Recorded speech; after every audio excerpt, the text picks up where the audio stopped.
स्वागत है आपका इक्ष्वाकु क्लासेस में। और मैं विपिन गर्गाचार्य जीसीयूआरटी धर्मगुरु धर्म शिक्षक की संपूर्ण तैयारी के साथ में एक विशेष कोर्स आपके लिए लेकर के आए हैं। ऑनलाइन और ऑफलाइन अगर आप तैयारी करना चाहते हैं तो इक्ष्वाकु क्लासेस से जुड़ें और भारतीय थल सेना में अपने जीवन को उज्जवल बनाएं। तो आइए आज हम बात करते हैं एक नई वीडियो के साथ में और एक नई टॉपिक के साथ में। 14 साल के वनवास के दौरान कहाँ रहे प्रभु श्री राम या भगवान श्री राम या श्री राम। जो रामायण है, आज ये हमने जो है रामायण से एक टॉपिक आपके लिए तैयार किया है। तो रामचरितमानस या रामायण में 14 साल का जो भगवान को वनवास मिला था, उस वनवास के दौरान भगवान कहाँ पर गए, कौन कौन से पड़ाव हुए और भगवान कहाँ जाकर के उन्होंने अपना स्थान ग्रहण किया, उसके बारे में हम डिटेल में थोड़ा सा आज समझेंगे। तो आइए, सबसे पहला जो भगवान जो है जब अयोध्या से निकले तो सबसे पहला जो भगवान ने पड़ाव अपना लिया था वो सिंगरौर नामक एक जगह थी।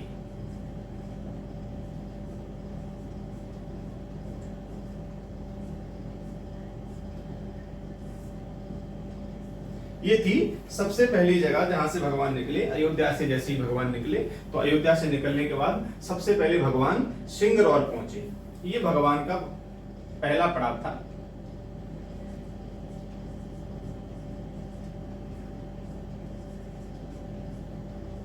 वनवास का पहला पड़ाव, ये भगवान का पहला पड़ाव था। सिंगरौर में जाकर के भगवान जब वहां पर पहुंचे, ये जो जगह है सिंगरौर, ये जगह है इलाहाबाद से या प्रयागराज से। पहले ये इलाहाबाद था, अब प्रयागराज हो गया है। तो ये जगह प्रयागराज से लगभग 35 किलोमीटर दूर है।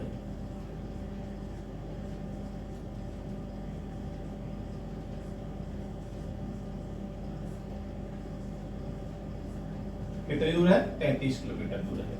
तो सबसे पहले भगवान अयोध्या से जब निकले तो सिंगरौर पहुंचे। सिंगरौर में वनवास का भगवान का ये पहला पड़ाव था और ये जगह प्रयागराज से 35 किलोमीटर दूर है। अगला इससे जो बात हमारी समझने लायक है, जो हमारे जीसीयूआरटी में काम आने वाली है, वो है यहां केवट प्रसंग हुआ था।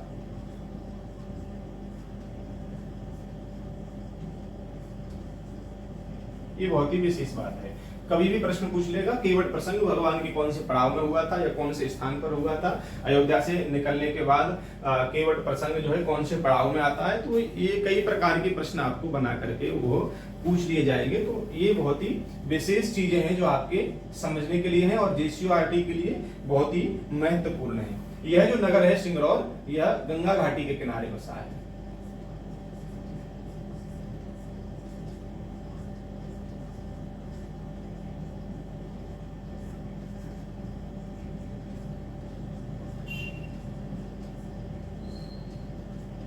यह जो नगर है सिंगरौर, यह गंगा घाटी के किनारे पर बसा हुआ है। और इस सिंगरौर को महाभारत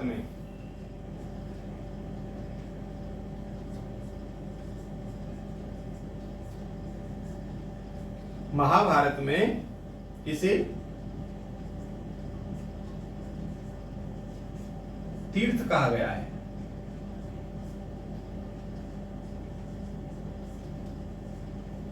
मान लीजिए ये प्रश्न आपके सामने रखा जाए कि सिंगरौर नामक जगह को महाभारत के अनुसार क्या कहा गया है। 4 ऑप्शन आपको दे दिया, तीर्थ कहा गया है या कुछ और कहा गया। 4 ऑप्शन आपके सामने होंगे डिफरेंट टाइप के, तो उसमें पूछ लेगा किसी क्या कहा गया है, तो आप क्या कहेंगे? इसे महाभारत में तीर्थ कहा गया है। सिंगरौर को महाभारत में तीर्थ कहा गया है। ये आप विशेष बात है, इसको आप ध्यान में रखें।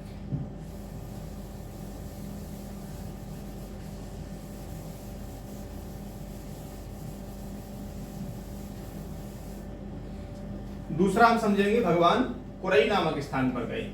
सिंगरौर से आगे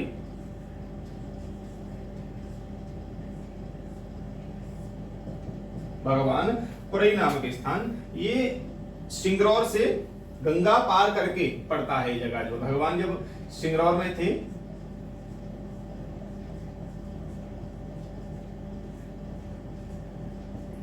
सिंगरौर से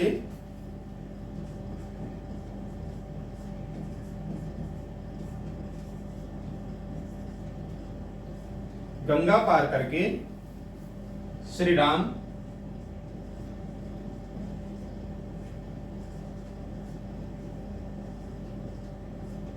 पुरई नामक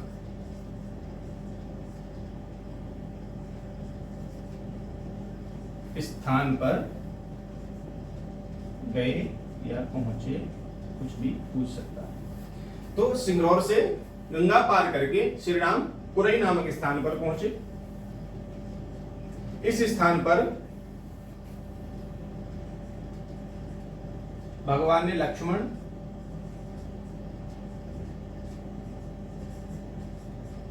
और सीता सहित विश्राम किया था।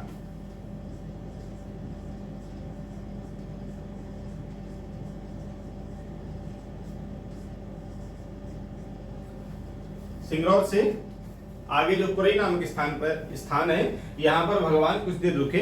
लक्ष्मण और सीता के साथ में भगवान ने यहाँ पर कुछ देर के लिए विश्राम किया। इससे आगे जब भगवान चले तो आप भगवान प्रयाग पहुंचे।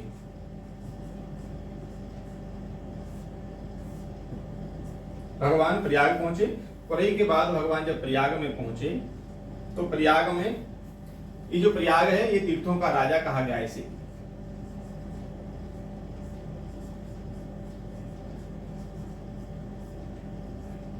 प्रयाग तीर्थों का राजा है।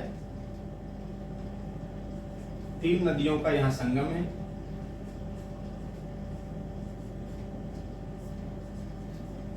ये बात आप सबको पता होगी, लेकिन मैं क्यों बता रहा हूं ये मैं अभी आपको बताऊंगा कि मैं आपको ये बात क्यों दोहरा रहा हूं कि यहाँ 3 नदियों का संगम है। यहां से प्रश्न कैसे बनेगा, नदियां कौन कौन सी हैं? गंगा, यमुना, सरस्वती। ये 2 प्रत्यक्ष रूप से दिखाई देती हैं, ये लुप्त है। तो प्रयाग में तीर्थों का राजा है, 3 नदियों का यहाँ संगम है। अब इससे प्रश्न कैसे आपको पूछा जाएगा वो समझ लीजिए। इससे प्रश्न आपको पूछ सकता है कि भगवान जब वनवास में गए तो प्रयाग नामक तीर्थ में भगवान 3 नदियों के संगम पर पहुंचे। उसमें से गंगा यमुना 2 नदियां हैं, तो तीसरी नदी का नाम बताइए। या एक नदी देगा, 2 नदियों का नाम पूछ लेगा। ये कुछ भी आपको पूछा जा सकता है कि भगवान कौन सी नदियों के किनारे पर पहुंचे। तो ये आपको सारी चीज वहां पर पूछी जा सकती है।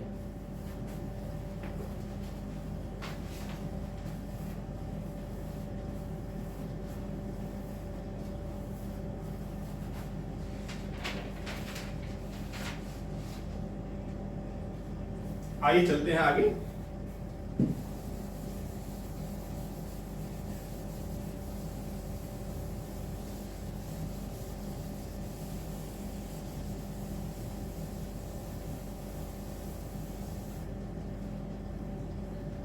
प्रयाग से आगे भगवान चित्रकूट में पहुंचे।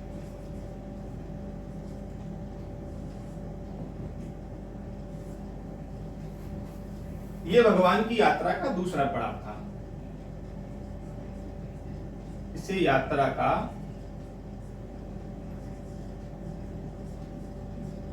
दूसरा पड़ाव कहा जाता है। ये यात्रा का दूसरा पड़ाव, चित्रकूट भगवान की जो यात्रा थी उसका जो है ये दूसरा पड़ाव कहा गया। इसी स्थान पर भरत जी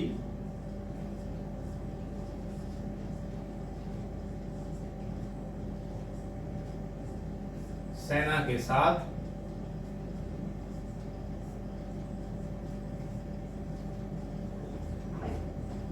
श्री राम से मिलने आए थे। यही भरत मिलाप हुआ था।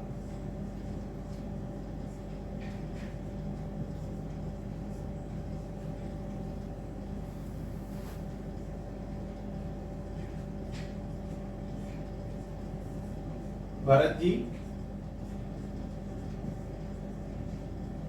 जब मिलने आए थे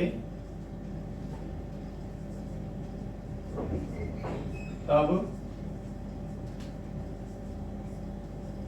दशरथ जी का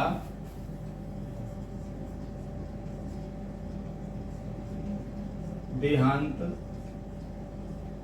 हो चुका था। ये बातें सबको पता है, लेकिन आपको प्रश्न कैसे पूछा जाएगा ये आपको नहीं पता है, वो आप समझ लें, बाकी तो आप सब ज्ञानी है। तो ये समझिए, चित्रकूट में आपको पूछा गया कि जब भरत जी भगवान से मिलने के लिए गए, या ये पूछा जाए कि भगवान को अपने पिता दशरथ की मृत्यु का समाचार अपनी यात्रा के कौन से पड़ाव पर मिला या कौन से स्थान पर मिला, ये प्रश्न आपके सामने पूछा जा सकता है। तो कौन से पड़ाव पर? दूसरे पड़ाव पर। कहाँ स्थान? चित्रकूट में। चित्रकूट में भगवान को पता लगा था कि उनके पिताजी का देहांत हो गया है।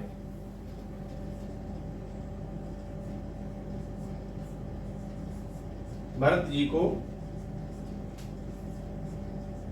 राम जी ने इसी जगह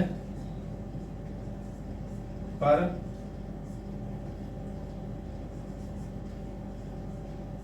चरण खड़ाऊं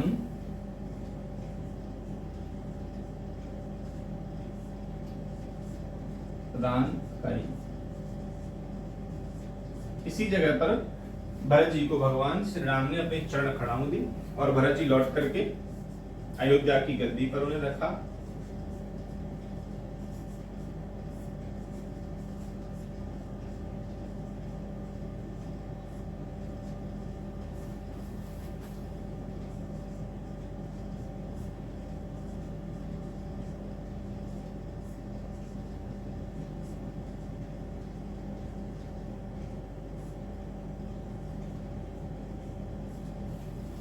भरत जी ने राज्य किया।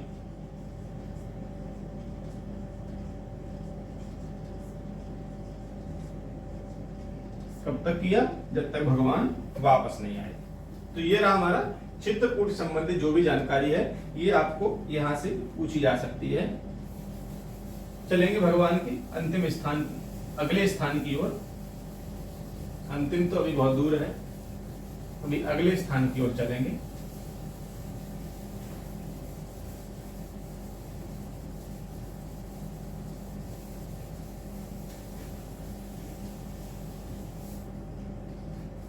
चित्रकूट से आगे भगवान पहुंचे सतना।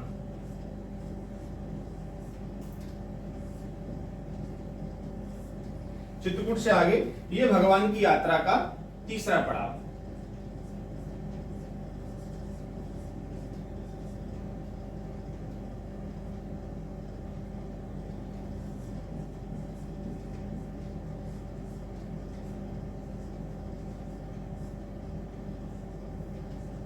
ये भगवान की यात्रा का तीसरा पड़ाव था।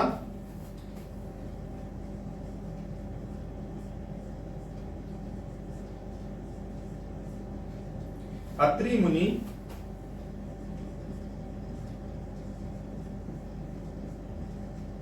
का आश्रम जो सतना मध्य प्रदेश के पास है। भगवान सतना जिले में अत्रि मुनि का जो आश्रम सतना मध्य प्रदेश के पास पड़ता है, भगवान अत्रि मुनि के आश्रम पर अपना अगला तीसरा पड़ाव भगवान वहां पर पहुंचे हैं। यहाँ भगवान श्री राम ने बहुत से राक्षसों का वध किया।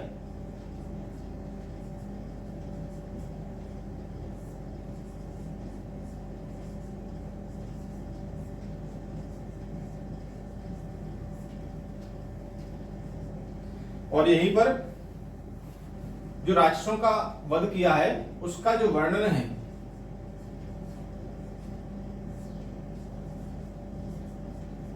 वह अयोध्या कांड में आपको देखने को मिलता है।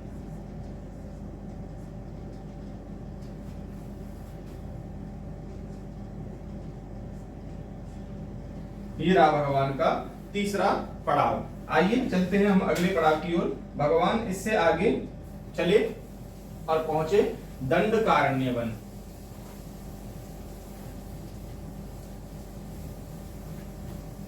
यह दंडकारण्य वन जो भगवान का अगला पड़ाव है, यह महत्वपूर्ण पड़ाव है। देखिए, क्योंकि भगवान ने अपना सबसे अधिक जो वनवास का समय था वो यही इसी दंडकारण्य वन में गुजारा था। तो ये महत्वपूर्ण भगवान की वनवास यात्रा का पड़ाव है।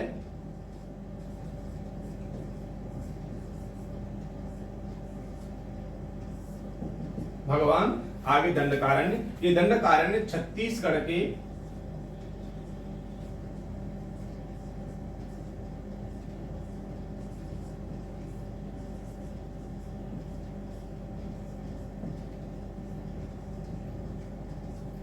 दंडकारण्य छत्तीसगढ़ के घने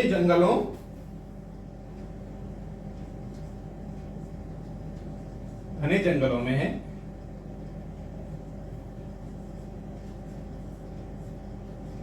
यहीं श्री राम ने अपना आश्रम बनाया।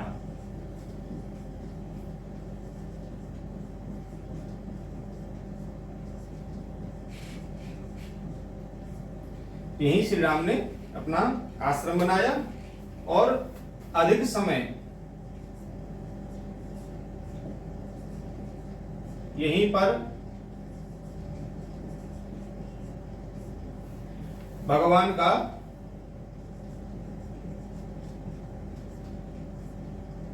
वनवास कटा। यहीं पर जो अधिक था भगवान का, यहीं पर वनवास कटा और लगभग यहां भगवान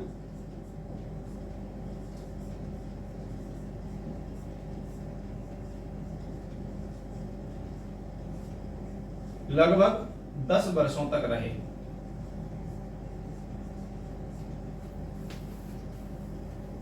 मान लीजिए प्रश्न पूछ लिया जाए, भगवान वनवास के दौरान सबसे अधिक समय कौन से स्थान पर रहे, तो कहां रहे भगवान? दंडकारण्य वन में रहे। कहीं से भी जेसीईआरटी में प्रश्न उठाया जा सकता है, इसलिए आप विशेष एकदम गहन इसका अध्ययन करें, सारी चीजें अच्छे से समझें, कोई भी एक चीज रह नहीं जाए कि जिसकी वजह से आपका जो पेपर है वह उसमें आप क्वालिफाई ना हो पाए, इसलिए विशेष आप इसका ध्यान देते रहेंगे। आगे भगवान यहां से जब आगे बढ़े तो भगवान का जो अगला पड़ाव था वो था पंचवटी।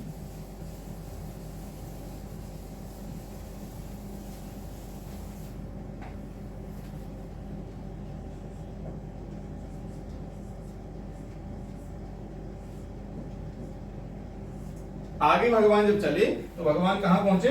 पंचवटी पर पहुंचे हैं। तो पंचवटी भगवान की यात्रा का 5वां पड़ाव था।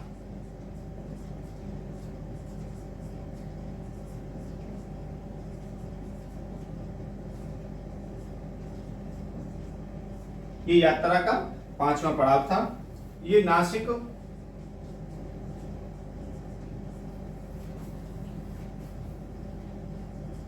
ये पंचवटी नासिक में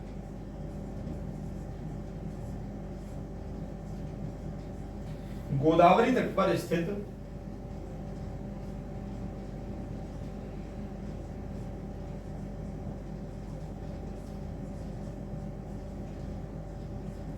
पांच वृक्षों का स्थान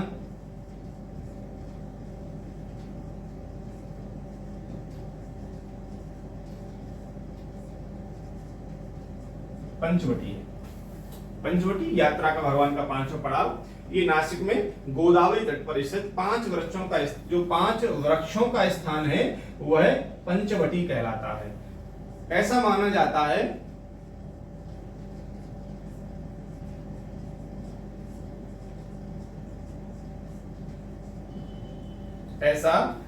जाता है कि ये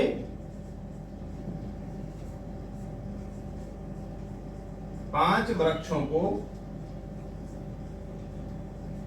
श्री राम और मां सीता ने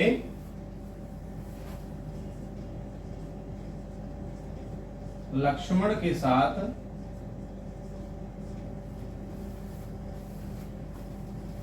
अपने हाथों से लगाया था।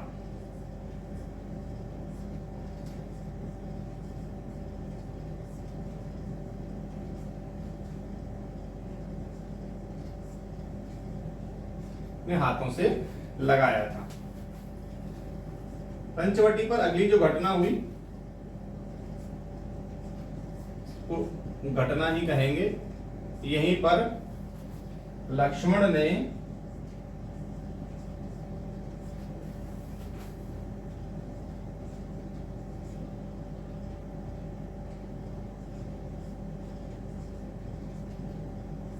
सुपर्णखा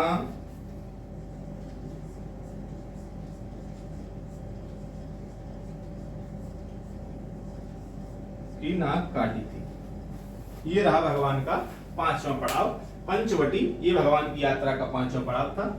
नासिक में गोदावरी तट पर ये स्थित है और 5 वृक्षों का स्थान है जिसे पंचवटी कहा गया है। ऐसा माना जाता है कि यहाँ पर जो 5 वृक्ष थे, जो 5 वृक्ष लगे हुए थे, जिन वृक्षों के कारण इसे पंचवटी कहा गया, ये वृक्ष भगवान श्री राम ने माँ सीता और लखनलाल लक्ष्मण के सहित अपने ही हाथ से उन्हें लगाया था, ऐसा माना जाता है।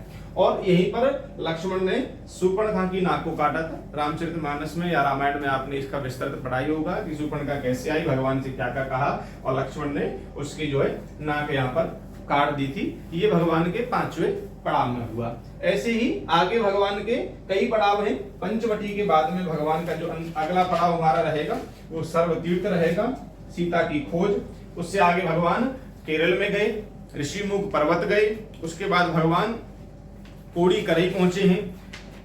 कोड़ीकरई के बाद में भगवान रामेश्वर, जहां भगवान ने शिव जी का पूजन किया और रामेश्वर तीर्थ की स्थापना करी। उसके बाद में भगवान धनुषकोडी पहुंचे और धनुषकोडी के बाद नोबारा एलिया पहुंचे हैं और उसके बाद भगवान सीधे श्रीलंका अर्थात लंका में जाकर के रावण के साथ भीषण युद्ध हुआ और माँ सीता को लेकर के भगवान पुष्पक विमान में बैठ करके अयोध्या वापस आए थे। तो जो आगे के जितने भी हमारे पड़ाव हैं वह पड़ाव हम आपको आगे मैं आपको समझाऊंगा। ये कुछ पड़ाव मैंने आपको बताए हैं। इन पड़ावों में जो भी डिस्क्रिप्शन के साथ में सारी चीजें मैंने आपको डिटेल्स में बताई कि यहाँ पर क्या क्या हुआ था और इनसे कैसे प्रश्न बन सकते हैं। अगर ये पड़ाव भी आपने अच्छी तरीके से और विद प्रश्नोत्तरी के साथ में अगर कर लिए तो आपका जो है कम से कम 60 से 70% आपका जो रामचरितमानस या रामायण से जो प्रश्न आने वाले वो आपके यहाँ से कंप्लीट हो जाएंगे। तो इसलिए अगर आगे के जितने भी पड़ाव और ऐसे सारे टॉपिक की अच्छी तैयारी आप करना चाहते हैं तो आप जुड़े इक्ष्वाकु क्लासेस से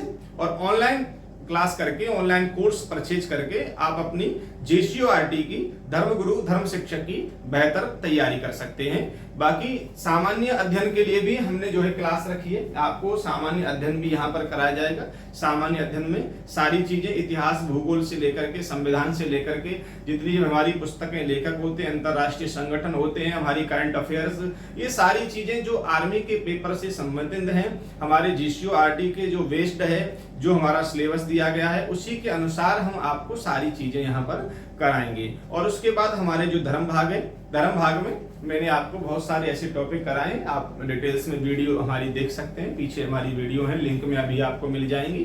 तो उन वीडियो को आप जो है देख करके आप समझ जाएंगे कि टॉपिक को आप हम कैसे पढ़ रहे हैं, उसकी प्रश्नोत्तरी हम आपको कैसे करा रहे हैं। तो ऐसे ही हम आपको सारे जितने हमारे वेद हैं, 4 वेद, जैसे हमारा ऋग्वेद हुआ, सामवेद हुआ, अथर्ववेद हुआ, यजुर्वेद हुआ, वेदों की अलग अलग वेदों की जितने भी सारी जानकारी है जो RTO JCO के बेस्ड है, अर्थात JCO में जो प्रश्न वेदों में से पूछे जाते हैं उसी तरीके की हम आपको तैयारी कराएंगे। पूरा आपको ये नहीं कि वेद अध्ययन कराएंगे, पूरा वेद यहाँ पर आपको पढ़ाया जाएगा, नहीं, पूरा वेद हम आपको नहीं पढ़ाएंगे। हम आपको जो JCORT में यहाँ वेदों से प्रश्न आपको जो पूछे जाते हैं वही प्रश्नों की तैयारी हम आपकी अच्छी तरीके से, बेहतर तरीके से कराएंगे। और अगर आपने यहाँ से इक्ष्वाकु क्लासेस से तैयारी की है तो एक भी प्रश्न आपका उनसे बाहर नहीं जा सकता, ये मेरी गारंटी है। ये निश्चित है कि एक भी प्रश्न आपको उससे बाहर पूछ दिया जाए, क्योंकि जितने भी पिछले हमारे 5-10 साल के जितने भी हमको प्रश्न पत्र प्राप्त हुए हैं उनको भली भांति देख करके ये पूरा कोर्स मैंने आपके लिए तैयार किया है। इसमें एक भी प्रश्न आपके लिए बाहर नहीं जा सकता है, आपकी बेहतर तैयारी यहाँ से हो सकती है।